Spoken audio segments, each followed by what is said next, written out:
Now, from the home of the 2026 Winter Olympics and streaming live on KWQC+, this is a KWQC TV6 News Update.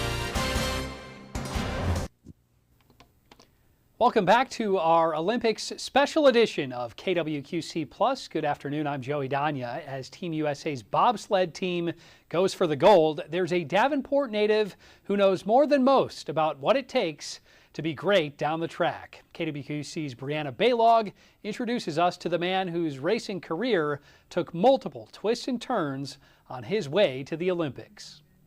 It's very special experiences and some tremendous memories. Dave Uring grew up in Davenport and started his career as a track athlete. I was on a track scholarship at Iowa State, and my teammate was a Canadian javelin thrower. Anyways, when he got out of track and field, he tried out for the Canadian bobsled team.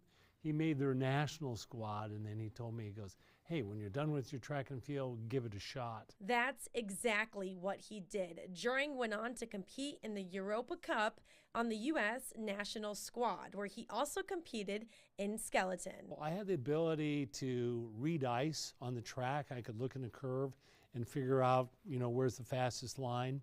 So I came from a bobsled background. I was familiar with reading ice. From there, he was offered a coaching position at the Europa Cup. Eventually, I moved up through the ranks as an assistant coach, as an assistant strength coach and driving coach. And Lillehammer was my first Olympic Games, and then many world championships and Olympics after that. Uring played a role in 3 Olympics, including in 2002, where the women's team won gold. It's so much more rewarding when you can be someone that helps that athlete get to the level that they need to be.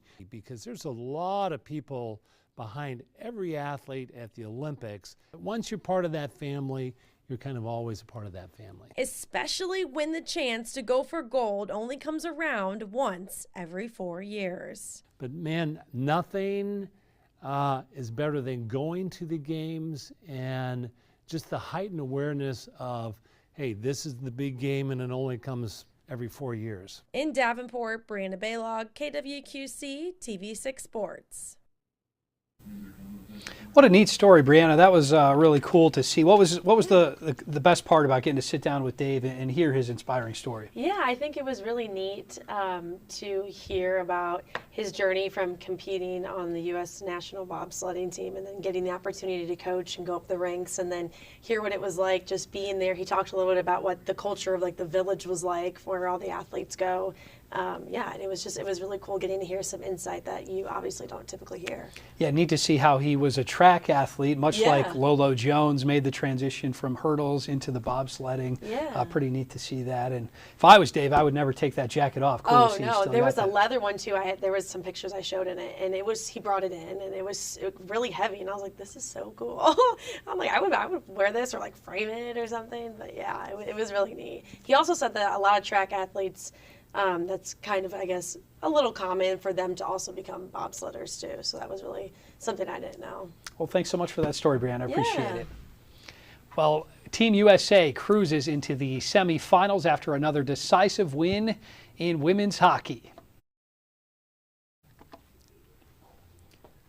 The U.S. defeating Italy by a score of 6-0 in their quarterfinal matchup. Illinois native Tessa Janicki had an assist in the win, her 4th of the Olympics. Kendall Coyne-Shawfield led Team USA with 2 goals. The U.S. will now play in the semifinals on Monday.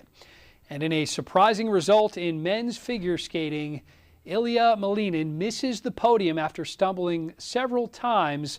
The 21-year-old, nicknamed the Quad God, entered the free skate in first place but finished in 8th in his first Olympics.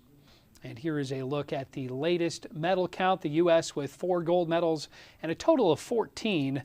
Norway is leading the way with 18, followed by Italy and the U.S. And a reminder, we'll be here on KWQC Plus every day at 4:30 for an Olympic update. Thanks so much for joining us. We'll see you again here tomorrow at 4:30.